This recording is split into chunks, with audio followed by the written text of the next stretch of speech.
ओम श्री सद्गुरु परमात्मने नमः। श्रीमद् भागवत महात्म्य अथ चतुर्थाध्याय गोकर्ण उपाख्यान प्रारंभ।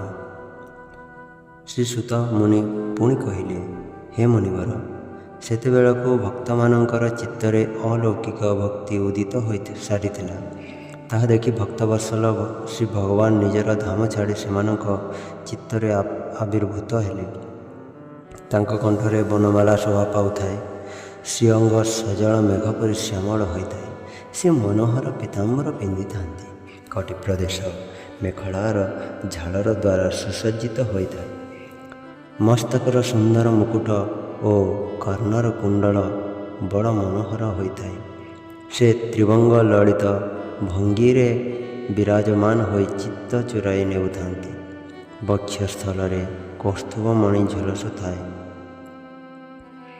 तांकर समग्र श्रीअंग हरिचंदन चर्चित होइथाए। ସେହି ରୂପର ଶୋଭା କଥା କ'ଣ କହିବ?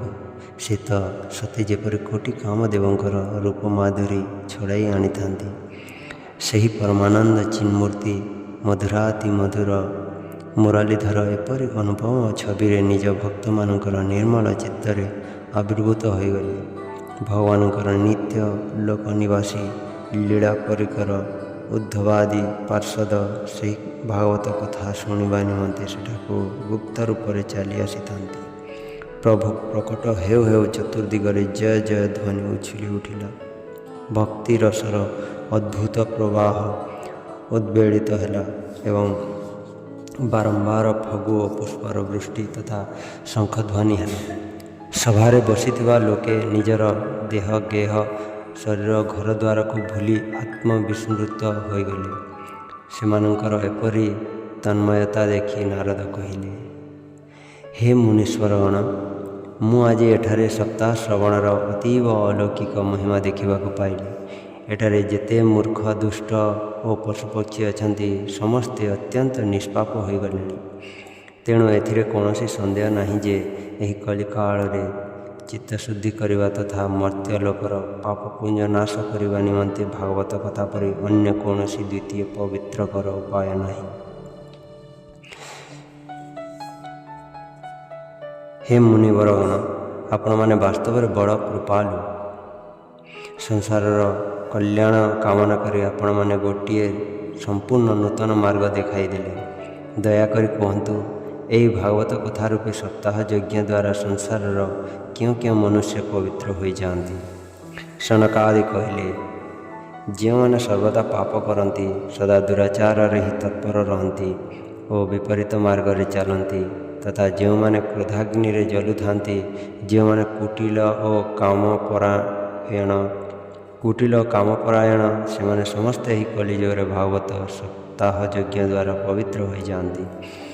ଯେଉଁମାନେ ସତ୍ୟଚ୍ୟୁତ, ପିତୃମାତୃ ନିନ୍ଦୁକ, ତୃଷ୍ଣାରେ କାମନାରେ ସଦା ବ୍ୟାକୁଳ, ଆଶ୍ରମ ଧର୍ମ ରହିତ, ଦାମ୍ଭିକ, ଅନ୍ୟର ଉନ୍ନତି ପ୍ରତି ଅସୂୟାପରାୟଣ ଏବଂ ଯେଉଁମାନେ ପରକୁ ଦୁଃଖ ଦିଅନ୍ତି, ସେମାନେ ମଧ୍ୟ କଳିଯୁଗରେ ଭାଗବତ ସପ୍ତାହ ଯଜ୍ଞ ଦ୍ୱାରା ପବିତ୍ର ହୋଇଯାଆନ୍ତି। ଏପରିକି ଯେଉଁମାନେ ମଦ୍ୟପାନ, ବ୍ରହ୍ମହତ୍ୟା, ସ୍ୱର୍ଣ୍ଣ ଚୋରି, ଗୁରୁପତ୍ନୀ ଗମନ ଓ ବିଶ୍ୱାସଘାତକତା ଏପରି 5 ପ୍ରକାର ମହାପାପ କରିଛନ୍ତି, ଯେଉଁମାନେ ଛଳ ଛଦ୍ମ ପରାୟଣ, କ୍ରୂର, ପିଶାଚ ପରି ନିର୍ଦ୍ଦୟ, ବ୍ୟଭିଚାରୀ ଓ ଯେଉଁମାନେ ବ୍ରାହ୍ମଣଙ୍କ ଧନରେ ପୁଷ୍ଟ ହୋଇଛନ୍ତି, ସେ ସମସ୍ତେ ମଧ୍ୟ କଳିଯୁଗରେ ଭାଗବତ ସପ୍ତାହ ଯଜ୍ଞ ଦ୍ୱାରା ପବିତ୍ର ହୋଇଯାଆନ୍ତି। ଯେଉଁ ଦୁଷ୍ଟମାନେ ଦୁରାଗ୍ରହପୂର୍ବକ ସର୍ବଦା କାୟ ମନ ବାକ୍ୟରେ ପାପ କରନ୍ତି, ଯେଉଁମାନେ ଅନ୍ୟର ଧନରେ ହିଁ ବଡ଼ ଲୋକ ହୁଅନ୍ତି ଏବଂ ଯେଉଁମାନେ ମଳିନମନା ଓ ଦୁଷ୍ଟ ହୃଦୟ, ସେମାନେ ମଧ୍ୟ କଳିଯୁଗରେ ଭାଗବତ ସପ୍ତାହ ଯଜ୍ଞ ଦ୍ୱାରା ପବିତ୍ର ହୋଇଯାଆନ୍ତି। ହେ ନାରଦ, ବର୍ତ୍ତମାନ ଆମେ ଆପଣଙ୍କୁ ଏହି ସମ୍ପର୍କୀୟ ଏକ ପ୍ରାଚୀନ ଇତିହାସ ଶୁଣାଉଛୁ। ତାହା ଶୁଣିଲେ ସକଳ ପାପ ନଷ୍ଟ ହୋଇଯାଏ। ପୂର୍ବ କାଳରେ ତୁଙ୍ଗଭଦ୍ରା ନଦୀ କୂଳରେ ଗୋଟିଏ ସୁନ୍ଦର ନଗର ଥିଲା। ସେଠାରେ ସକଳ ବର୍ଣ୍ଣର ଲୋକ ନିଜ ନିଜର ଧର୍ମ ଆଚରଣ ପୂର୍ବକ ସତ୍ୟ ଓ ସତ୍କର୍ମରେ ତତ୍ପର ଥିଲେ। ସେହି ନଗରରେ ଆତ୍ମଦେବ ନାମକ ଜଣେ ବ୍ରାହ୍ମଣ ବାସ କରୁଥିଲେ। ସେ ସକଳ ବେଦରେ ବିଶେଷଜ୍ଞ ଓ ଶ୍ରୌତ ସ୍ମାର୍ତ କର୍ମରେ ନିପୁଣ ଥିଲେ। ସେ ଥିଲେ ଦ୍ୱିତୀୟ ସୂର୍ଯ୍ୟ ପରି ତେଜସ୍ୱୀ। ସେ ଧନବାନ ହୋଇ ମଧ୍ୟ ପୌରୋହିତ୍ୟ କରି ଜୀବନଯାପନ କରୁଥିଲେ। ତାଙ୍କର ଧର୍ମପତ୍ନୀ ଧୁନ୍ଦୁଲି ଥିଲା କୁଲୀନା ଓ ସୁନ୍ଦରୀ, କିନ୍ତୁ ସେ ଥିଲା ବଡ଼ ଜିଦଖୋର। ତାକୁ ଅନ୍ୟକୁ ସମାଲୋଚନା କରିବା ଭଲ ଲାଗୁଥିଲା। ସେ ଥିଲା ବଡ଼ କ୍ରୂରା। କୌଣସି ନା କୌଣସି କଥା ନେଇ ସେ ସର୍ବଦା ବକବକ ହେଉଥାଏ। ସେ ଗୃହକର୍ମରେ ନିପୁଣ ଥିଲା ସତ, କିନ୍ତୁ ଥିଲା ବଡ଼ କୃପଣ ଓ କୁଲିହୁଡ଼ା। ବ୍ରାହ୍ମଣ ଦମ୍ପତିଙ୍କ ପାଖରେ ଯଥେଷ୍ଟ ଧନ ଥିଲା। ବିଳାସ ସାମଗ୍ରୀ ମଧ୍ୟ ଥିଲା। ଘରଦ୍ୱାର ମଧ୍ୟ ସୁନ୍ଦର ହୋଇଥାଏ। ଏପରି ଭାବରେ ସେହି ବ୍ରାହ୍ମଣ ଦମ୍ପତି ପ୍ରୀତିପୂର୍ବକ ଜୀବନଯାପନ କରୁଥିଲେ। କିନ୍ତୁ ଏତେ ଥାଇ ମଧ୍ୟ ନିଃସନ୍ତାନ ହୋଇଥିବାରୁ ସେମାନେ ଆନ୍ତରିକ ସୁଖଶାନ୍ତି ପାଉନଥିଲେ। ବୟସ ଗଡ଼ିଗଲାରୁ ସେମାନେ ସନ୍ତାନଟିଏ ପାଇଁ ନାନା ପ୍ରକାର ପୁଣ୍ୟକର୍ମ ଆରମ୍ଭ କରିଦେଲେ ଓ ଦୀନ ଦୁଃଖୀମାନଙ୍କୁ ଗୋ, ଭୂମି, ସୁବର୍ଣ୍ଣ ଓ ବସ୍ତ୍ରାଦି ଦାନ କଲେ। ଏହିପରି ଧର୍ମ ମାର୍ଗରେ ସେମାନେ ନିଜର ଅଧା ଧନ ବ୍ୟୟ କରିଦେଲେ। ତଥାପି ସେମାନଙ୍କର ପୁଅଟିଏ କି ଝିଅଟିଏ ହେଲା ନାହିଁ। ତେଣୁ ବ୍ରାହ୍ମଣ ଜଣକ ଅତ୍ୟଧିକ ଚିନ୍ତାତୁର ହୋଇପଡ଼ିଲେ। ଦିନକର କଥା, ସେହି ବ୍ରାହ୍ମଣ ଅତ୍ୟନ୍ତ ଦୁଃଖରେ ଘରୁ ବାହାରି ବଣକୁ ଚାଲିଗଲେ। ଦିନେ ଦ୍ୱିପ୍ରହର ବେଳକୁ ତାଙ୍କୁ ଖୁବ୍ ଶୋଷ ଲାଗିଲା। ତେଣୁ ସେ ବଣରେ ଗୋଟିଏ ପୋଖରୀ କୂଳରେ ପହଞ୍ଚିଲେ। ନିଃସନ୍ତାନ ହୋଇଥିବାରୁ ତାଙ୍କ ଦେହ ତ ଦୁଃଖରେ ଶୁଖିଯାଇଥିଲା। ସେ କ୍ଳାନ୍ତ ହୋଇଯାଇଥିଲେ। ତେଣୁ ପାଣି ମୁନ୍ଦିଏ ପିଇ ପୋଖରୀ କୂଳରେ ବସି ପଡ଼ିଲେ। ପ୍ରାୟ 2 ଘଡ଼ି ବେଳ ଗଡ଼ିଯିବା ପରେ ସେଠାକୁ ଜଣେ ସନ୍ନ୍ୟାସୀ ମହାତ୍ମା ଆସିଲେ। ସେ ମଧ୍ୟ ଆସି ପାଣି ପିଇଲେ। ତାପରେ ବ୍ରାହ୍ମଣ ତାଙ୍କ ନିକଟକୁ ଯାଇ ତାଙ୍କୁ ପ୍ରଣାମ କଲେ ଏବଂ ତାଙ୍କ ସମ୍ମୁଖରେ ଠିଆ ହୋଇ ଦୁଃଖରେ ଦୀର୍ଘ ନିଶ୍ୱାସ ମାରିଲେ। ସନ୍ନ୍ୟାସୀ ପଚାରିଲେ, ହେ ବ୍ରାହ୍ମଣ ଦେବତା, ତୁମେ ଦୀର୍ଘ ନିଶ୍ୱାସ ମାରୁଛ କାହିଁକି? କିଛି ଘୋର ଚିନ୍ତାରେ ପଡ଼ିଯାଇଛ କି? ଯଥା ଶୀଘ୍ର ମୋତେ ତୁମ ଦୁଃଖର କାରଣ କୁହ। ବ୍ରାହ୍ମଣ କହିଲେ, ଗୋସାଇଁ, ମୁଁ ମୋର ପୂର୍ବଜନ୍ମର ପାପ ସଞ୍ଚିତ ଦୁଃଖ କଥା କେତେ ବା ବର୍ଣ୍ଣନା କରିବି। ବର୍ତ୍ତମାନ ମୋର ପିତୃପୁରୁଷ ମୁଁ ଦେଉଥିବା ଜଳାଞ୍ଜଳିକୁ ଅତ୍ୟନ୍ତ ଦୁଃଖରେ ଦୀର୍ଘଶ୍ୱାସ ମାରି ଗ୍ରହଣ କରୁଛନ୍ତି। ମୋର ପ୍ରଦତ୍ତ ବସ୍ତୁ ଦେବତା ବ୍ରାହ୍ମଣମାନେ ପ୍ରସନ୍ନ ଚିତ୍ତରେ ଗ୍ରହଣ କରୁନାହାନ୍ତି। ସନ୍ତାନଟିଏ ପାଇଁ ମୁଁ ଏତେ ଦୁଃଖୀ ହୋଇଯାଇଛି ଯେ ମୋତେ ଚତୁର୍ଦିଗ ଶୂନ୍ୟ ଦେଖାଯାଉଛି। ତେଣୁ ମୁଁ ପ୍ରାଣତ୍ୟାଗ କରିବା ନିମନ୍ତେ ଏଠାକୁ ଆସିଛି।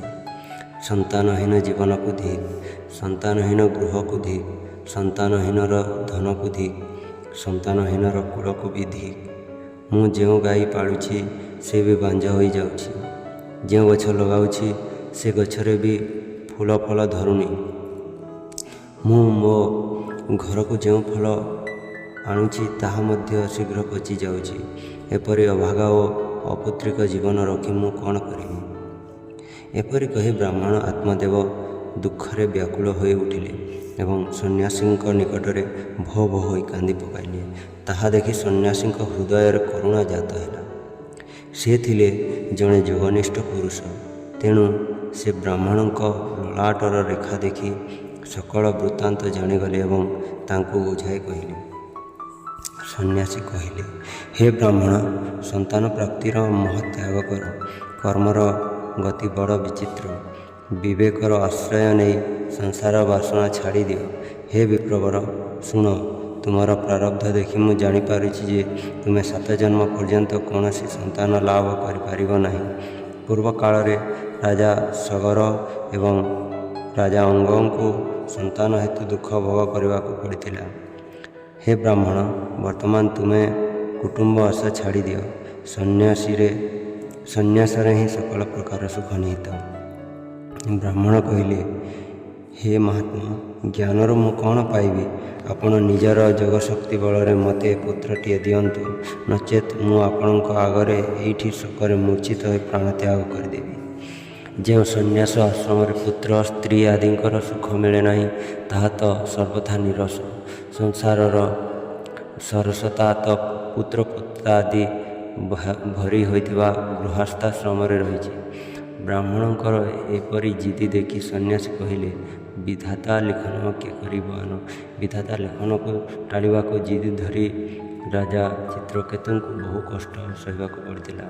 ତେଣୁ ଜାଣି ରଖ, ବିଧାତା ଦ୍ୱାରା ସମସ୍ତ ଉଦ୍ୟମ ପଣ୍ଡ ହୋଇଥିବା ବ୍ୟକ୍ତିଙ୍କ ପରି ତୁମକୁ ମଧ୍ୟ ପୁତ୍ର ସୁଖ ମିଳିବ ନାହିଁ।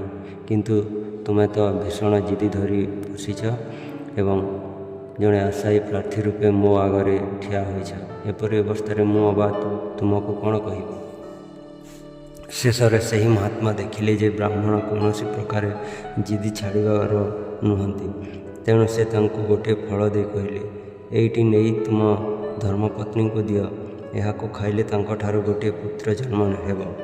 କିନ୍ତୁ ତୁମ ସ୍ତ୍ରୀକୁ 1 ବର୍ଷ ପର୍ଯ୍ୟନ୍ତ ସତ୍ୟତା ଓ ଶୌଚାଚାର ରକ୍ଷା କରିବା ସହିତ ଦୟାଳୁ ଓ ଦାନଶୀଳ ହେବାର ବ୍ରତ ପାଳନ କରିବାକୁ ପଡ଼ିବ ଏବଂ ସେ ଏଣୁ ତେଣୁ ଭୋଜନ ନ କରି ଦିନରେ ଗୋଟିଏ ବକତ ଭୋଜନ କରିବେ। ବର୍ଷେ ପର୍ଯ୍ୟନ୍ତ ଏପରି ନିୟମ ପାଳନ କରି ଚାଲିଲେ ସତ୍ସ୍ୱଭାବର ପୁତ୍ରଟିଏ ଜନ୍ମ ହେବ। ଏପରି କହି ସେହି ଯୋଗୀରାଜ ଚାଲିଗଲେ ଏବଂ ବ୍ରାହ୍ମଣ ଘରକୁ ଫେରି ଆସିଲେ। ଘରେ ସ୍ତ୍ରୀ ହାତରେ ଫଳଟି ଦେଇ ସବୁ କଥା ବୁଝାଇ ଦେବା ପରେ ଆତ୍ମଦେବ ଅନ୍ୟ କାମରେ ବାହାରକୁ ଚାଲିଗଲେ। ତାଙ୍କ ସ୍ତ୍ରୀ ତ ବଡ଼ କୁଟିଳ ସ୍ୱଭାବର ଲୋକ ଥିଲା। ସେ କାନ୍ଦି କାନ୍ଦି ତାର ଜଣେ ସଖୀକୁ କହିଲା, ଆଲୋ ସଖୀ, ମୁଁ ତ ବଡ଼ ଚିନ୍ତାରେ ପଡ଼ିଗଲିଣି। ମୁଁ ଏ ଫଳ ଖାଇବି ନାହିଁ। ଫଳ ଖାଇଦେଲେ ତ ଗର୍ଭ ରହିଯିବ। ଗର୍ଭ ରହିଲେ ପେଟ ବଢ଼ିଯିବ। ପୁଣି ମୁଁ 2 ବେଳା 2 ବକତ ଏଣୁ ତେଣୁ ନ ଖାଇ ଅଳ୍ପ ଖାଇ ରହିଲେ ମୋର ବଳ କ୍ଷୀଣ ହୋଇଯିବନି। ମୁଁ ଦୁର୍ବଳ ହୋଇଗଲେ ତୁ କହିଲୁ ଭଲା ଏ ଘର ଧନ୍ଦା ଚଳିବ କିପରି? ପୁଣି ଦୈବଯୋଗକୁ ଯଦି ଆମ ଗାଁରେ ଡକାୟତ ପଶିଯିବେ, ମୁଁ ଗର୍ଭିଣୀ ମାଇପିଟା ସେମାନଙ୍କ ମୁହଁରୁ କିପରି ଧାଇଁ ପଳାଇ ଯାଇପାରିବି କହିଲୁ? ଯଦି ଶୁକଦେବଙ୍କ ପରି ମୋ ଗର୍ଭଟା ପେଟରେ ହିଁ ରହିଯିବ, ମୁଁ ତାକୁ ବାହାର କରିବି କିପରି? ଯଦି ପ୍ରସବ କାଳରେ ଛୁଆଟା ଠିକ୍ ଭାବରେ ନ ବାହାରି ଆଡ଼ା ପଡ଼ିଯିବ, ତେବେ ତ ମୁଁ ମରିଯିବି ଲୋ। ପ୍ରସବ କଲାବେଳେ ଯେଉଁ ଭୀଷଣ କଷ୍ଟ ହୁଏ, ମୋ ପରି ସୁକୁମାରୀ ଭଲା ସେହି କଷ୍ଟ ସହିବ କିପରି? ମୁଁ ଯଦି ଦୁର୍ବଳ ହୋଇଯିବି, ତେବେ ତ ମୋ ନଣନ୍ଦ ଆସି ଘରର ସବୁ ଧନ ସମ୍ପଦ ବୋହି ନେଇଯିବ। ପୁଣି ମୋତେ ଯାହା ଲାଗୁଛି, ମୋ ଦ୍ୱାରା ଏ ସତ୍ୟ ଶୌଚ ଆଦି ନିୟମ ପାଳନ ହେବା ମଧ୍ୟ ବଡ଼ କଠିନ।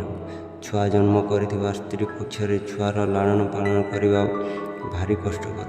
ମୋ ବିଚାରରେ ବନ୍ଧ୍ୟା ବା ବିଧବା ସ୍ତ୍ରୀ ହିଁ ସୁଖୀ। ମନରେ ଏପରି ନାନା କୁତର୍କ ଉଠିବା ଫଳରେ ଦୁନ୍ଦୁଲି ସେହି ଫଳଟି ଖାଇଲା ନାହିଁ। କିନ୍ତୁ ତା ସ୍ୱାମୀ ଯେତେବେଳେ ଫଳଟି ଖାଇଲୁଟି ବୋଲି ପଚାରିଲେ, ସେ କହିଲା, ହଁ ଖାଇଲି। ଏ ଭିତରେ ଦିନେ ତା ସାନ ଭଉଣୀ ନିଜ ଇଚ୍ଛାରେ ତାଙ୍କ ଘରକୁ ବୁଲି ଆସିଥିଲା। ଭଉଣୀକୁ ସକଳ ବୃତ୍ତାନ୍ତ ଶୁଣାଇ ଦୁନ୍ଦୁଲି କହିଲା, ଏହି ସବୁ କାରଣରୁ ମୁଁ ଚିନ୍ତାରେ ପଡ଼ିଯାଇଛି। ଚିନ୍ତାରେ ପଡ଼ି ମୁଁ ଦିନୁ ଦିନ ଦୁର୍ବଳ ହୋଇଗଲିଣି। ମୁଁ ଏବେ କ'ଣ କରିବି କହିଲୁ? ତା ଭଉଣୀ କହିଲା, ନାନୀ ଚିନ୍ତା କରନା। ମୁଁ ତ ଏବେ ଗର୍ଭବତୀ ହୋଇଛି। ମୋ ପୁଅ ଜନ୍ମ ହୋଇଗଲେ ତୋତେ ଦେଇଦେବି। ସେ ପର୍ଯ୍ୟନ୍ତ ତୁ ଗର୍ଭବତୀ ହୋଇଛୁ ବୋଲି କହି ସତ କଥାଟା ଲୁଚାଇ ରଖ ଓ ଘରେ ନିଶ୍ଚିନ୍ତରେ ରହ। ତୁ ମୋ ସ୍ୱାମୀଙ୍କୁ କିଛି ଧନ ଦେଇଦେଲେ ସେ ତୋତେ ପୁଅଟି ଦେଇଦେବେ। ଆମେ ଏପରି ଉପାୟ କରିବୁ ଯେ ଲୋକେ କହିବେ, ଆମର 6 ମାସିଆ ପୁଅଟି ଜନ୍ମ ହୋଇ ମରିଗଲା, କିନ୍ତୁ ମୁଁ ପ୍ରତିଦିନ ତୋତେ ଘରକୁ ଆସି ପୁଅକୁ ଲାଳନ ପାଳନ କରିବି। ଏବେ ତ ଫଳଟିର ଗୁଣ ପରୀକ୍ଷା କରିବା ନିମନ୍ତେ ଏଇଟିକୁ ତୋ ଗାଈକୁ ଖୁଆଇଦେ। ଭଉଣୀ ଯାହା କହିଲା, ସ୍ତ୍ରୀ ସ୍ୱଭାବ ହେତୁ ଦୁନ୍ଦୁଲି ତାହା ହିଁ କଲା। ଫଳଟି ଗାଈକୁ ଖୁଆଇଦେଲା। ତାପରେ ସମୟାନୁସାରେ ଦୁନ୍ଦୁଲିର ଭଉଣୀ ପୁଅଟିଏ ଜନ୍ମ କଲା ଏବଂ ପୂର୍ବ ମସୁଧା ଅନୁଯାୟୀ ସେହି ପୁଅର ବାପା ଚୁପଚାପ ପୁଅଟିକୁ ଆଣି ଦୁନ୍ଦୁଲିକୁ ଦେଇଦେଲା। ଦୁନ୍ଦୁଲି ତା ସ୍ୱାମୀ ଆତ୍ମଦେବଙ୍କୁ ଜଣାଇ ଦେଲା ଯେ ବିନା କଷ୍ଟରେ ତାର ପୁଅଟିଏ ଜନ୍ମ ହେଲା। ଆତ୍ମଦେବଙ୍କର ପୁଅ ହୋଇଛି ବୋଲି ଶୁଣି ଲୋକେ ବହୁତ ଆନନ୍ଦିତ ହେଲେ। ଆତ୍ମଦେବ ପୁଅର ଜାତ କର୍ମ କରି ବ୍ରାହ୍ମଣମାନଙ୍କୁ ଧନ ଦାନ କଲେ ଏବଂ ଘର ଆଗରେ ନାଚ ଗୀତ ତଥା ନାନା ପ୍ରକାର ମାଙ୍ଗଳିକ କୃତ୍ୟ କରାଇଲେ। ଧୁନ୍ଦୁଲି ସ୍ୱାମୀଙ୍କୁ କହିଲା, ମୋ ସ୍ତନରେ ଆଦୌ ଦୁଧ ନାହିଁ। ଖାଲି ଗାଈ ଦୁଧରେ ଏ ଛୁଆକୁ କିପରି ପାଳିବି? ମୋ ଭଉଣୀର ଅଳ୍ପ ଦିନ ତଳେ ପୁଅଟିଏ ହୋଇ ମରିଯାଇଛି। ତାକୁ ଡାକି ଆଣି ଆମ ଘରେ ରଖାଇଲେ ସେ ତୁମ ପୁଅକୁ ଦୁଧ ଦେଇ ପାଳି ପୋଷି ରଖନ୍ତା। ଏହା ଶୁଣି ପୁଅକୁ ବଞ୍ଚାଇ ରଖିବା ନିମନ୍ତେ ଆତ୍ମଦେବ ତାହା ହିଁ କଲା। ଧୁନ୍ଦୁଲି ସେହି ପୁଅର ନାଁ ରଖିଲା ଦୁନ୍ଦୁକାରୀ। ଏହି ଘଟଣାର 3 ମାସ ପରେ ସେହି ଗାଈର ମଧ୍ୟ ଛୁଆଟିଏ ଜନ୍ମ ହେଲା। କିନ୍ତୁ ସେହି ଗାଈ ଛୁଆଟି ହୋଇଥିଲା ଠିକ୍ ମନୁଷ୍ୟ ଆକାରର। ତାହାର ସମସ୍ତ ଅଙ୍ଗ ଥିଲା ସୁନ୍ଦର, ଦିବ୍ୟ, ନିର୍ମଳ ଏବଂ ସୁବର୍ଣ୍ଣ ପରି ତେଜିୟାନ। ତାକୁ ଦେଖି ବ୍ରାହ୍ମଣ ଆତ୍ମଦେବ ବହୁତ ଖୁସି ହେଲେ। ସେ ନିଜ ହାତରେ ତାର ସକଳ ସଂସ୍କାର କଲେ। ଗାଈଠାରୁ ପୁଅ ହେବା କଥା ଶୁଣି ଲୋକେ ଆଶ୍ଚର୍ଯ୍ୟ ହୋଇଗଲେ। ପୁଅକୁ ଦେଖିବାକୁ ସମସ୍ତେ ଧାଇଁ ଆସିଲେ। ଲୋକେ କୁହାକୁହି ହେଲେ, ଦେଖିଲ ଭାଇମାନେ, ଏଥର ଆତ୍ମଦେବଙ୍କର ଭାଗ୍ୟ କିପରି ଉଦୟ ହେଲା। ଦେଖ, କେଡ଼େ ଆଶ୍ଚର୍ଯ୍ୟର କଥା, ଗାଈ ପେଟରୁ ଏପରି ଦେବରୂପ ପୁଅଟିଏ ଜନ୍ମ ହେଲା। ଦୈବ ଯୋଗରୁ ଏହି ଘଟଣା ପଛରେ ରହିଥିବା ଗୁପ୍ତ ରହସ୍ୟଟି କେହି ଜାଣିପାରିଲେ ନାହିଁ। ବାଳକଟିର କାନ ଗୋରୁ କାନ ପରି ହୋଇଥିବାରୁ ଆତ୍ମଦେବ ତାହାର ନାମ ରଖିଲେ ଗୋକର୍ଣ୍ଣ। କାଳକ୍ରମେ ସେହି 2 ବାଳକ ବଡ଼ ହୋଇ ଯୁବକ ହୋଇଗଲେ। ଗୋକର୍ଣ୍ଣ ପାଠଶାଠ ପଢ଼ି ଜ୍ଞାନୀ ଓ ପଣ୍ଡିତ ହୋଇଗଲେ, କିନ୍ତୁ ଦୁନ୍ଦୁକାରୀ ହୋଇଗଲା ଅତ୍ୟନ୍ତ ଦୁଷ୍ଟ। ସେ ସ୍ନାନ ଶୌଚର ନିୟମ ଆଦୌ ପାଳନ କଲା ନାହିଁ। ନାନା ଅଖାଦ୍ୟ ଖାଇଲା। ଦିନୁ ଦିନ ଅଧିକରୁ ଅଧିକ କ୍ରୋଧୀ ହେବାକୁ ଲାଗିଲା। ନାନା ପ୍ରକାର ଖରାପ ଜିନିଷ ଆଣି ଘରେ ରଖିଲା। ମୁର୍ଦାର ହାତରେ ଛୁଆଁ ହୋଇଥିବା ଖାଦ୍ୟ ମଧ୍ୟ ଖାଇଗଲା। ପର ଘରୁ ଚୋରି କରିବା ଓ ସମସ୍ତଙ୍କ ସହିତ କଳହ କରିବା ହୋଇଗଲା ତାହାର ସ୍ୱଭାବ। ସେ ଲୁଚି ଲୁଚି ଯାଇ ପର ଘରେ ନିଆଁ ଲଗାଇ ଦେଉଥିଲା। ଅନ୍ୟମାନଙ୍କର ପିଲାଛୁଆଙ୍କୁ ଖେଳାଇବ ବୋଲି କୋଳ କରି କ୍ଷଣକ ଭିତରେ ନେଇ କୂଅରେ ପକାଇ ଦେଉଥିଲା। ସେ ଦିନୁ ଦିନ ଅଧିକରୁ ଅଧିକ ହିଂସ୍ରକ ହୋଇଗଲା। ସବୁବେଳେ ଅସ୍ତ୍ରଶସ୍ତ୍ର ଧରି ବୁଲିଲା। ଅନ୍ଧ, ଅସହାୟ ଓ ଦୀନ ଦୁଃଖୀଙ୍କୁ ପୀଡ଼ା ଦେବାକୁ ଲାଗିଲା ଏବଂ ଚାଣ୍ଡାଳମାନଙ୍କୁ ନିଜର ପ୍ରିୟ ବନ୍ଧୁ କଲା। କୁକୁର ପଳଙ୍କୁ ସାଙ୍ଗରେ ଧରି ହାତରେ ଫାଶ ନେଇ ପ୍ରତିଦିନ ଶିକାର କରି ବୁଲିଲା। ଧୀରେ ଧୀରେ ବେଶ୍ୟାଙ୍କ ସଙ୍ଗରେ ପଡ଼ି ନିଜ ପିତାଙ୍କର ସକଳ ସମ୍ପତ୍ତି ନଷ୍ଟ କରିଦେଲା।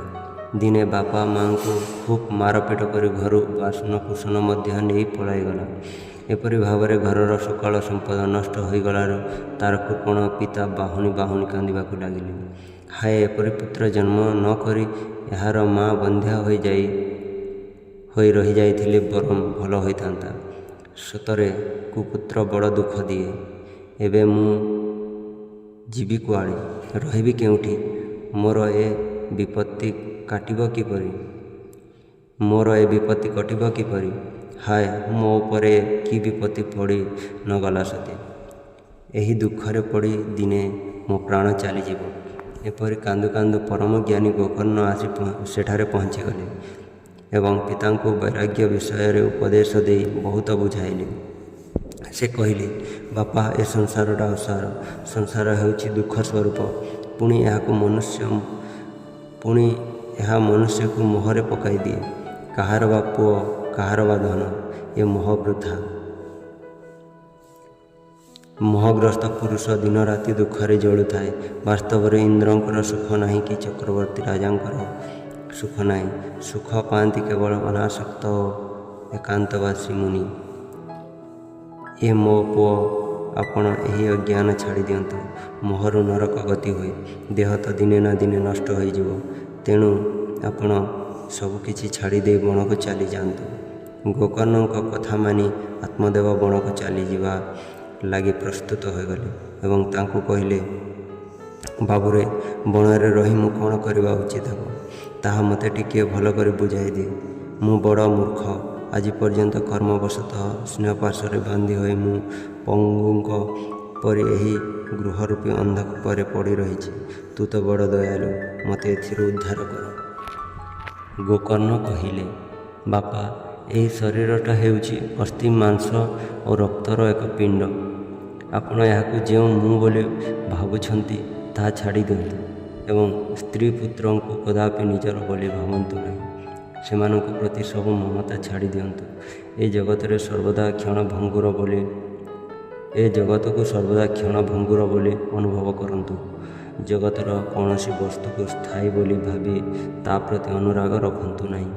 ଏକମାତ୍ର ବୈରାଗ୍ୟ ରସର ରସିକ ହୋଇ ଭଗବତ ଭକ୍ତିରେ ନିମଗ୍ନ ରୁହନ୍ତୁ। ଭଗବତ ଭଜନ ହିଁ ସବୁଠାରୁ ବଡ଼ ଧର୍ମ। ନିରନ୍ତର ସେହି ଭଜନର ଆଶ୍ରୟ ନିଅନ୍ତୁ। ଅନ୍ୟ ସକଳ ପ୍ରକାର ଲୌକିକ ଧର୍ମ ତ୍ୟାଗ କରନ୍ତୁ। ସର୍ବଦା ସାଧୁଜନମାନଙ୍କର ସେବା କରନ୍ତୁ। ଭୋଗ ଲାଳସାକୁ ପ୍ରଶ୍ରୟ ଦିଅନ୍ତୁ ନାହିଁ। ଅନ୍ୟମାନଙ୍କର ଦୋଷଗୁଣ ବିଚାର କରିବାର ପ୍ରବୃତ୍ତି ଯଥାଶୀଘ୍ର ପରିତ୍ୟାଗ କରି କେବଳ ଭଗବତ ସେବାରେ ନିୟୋଜିତ ରହି ଭଗବତ କଥାର ରସପାନ କରନ୍ତୁ। ପୁଅ କଥାରେ ପ୍ରଭାବିତ ହୋଇ ଆତ୍ମଦେବ ଗୃହତ୍ୟାଗ କରି ବଣକୁ ଚାଲିଗଲେ। ସେତେବେଳକୁ ତାଙ୍କୁ 60 ବର୍ଷ ହୋଇଯାଇଥିଲା। ସେ ସ୍ଥିର କରିନେଲେ ଯେ ସେ ଏଥର କେବଳ ଭଗବାନଙ୍କୁ ଭଜିବେ। ବଣରେ ରହି ଦିନରାତି ଭଗବାନଙ୍କର ପୂଜା ସେବା କରିବା ଫଳରେ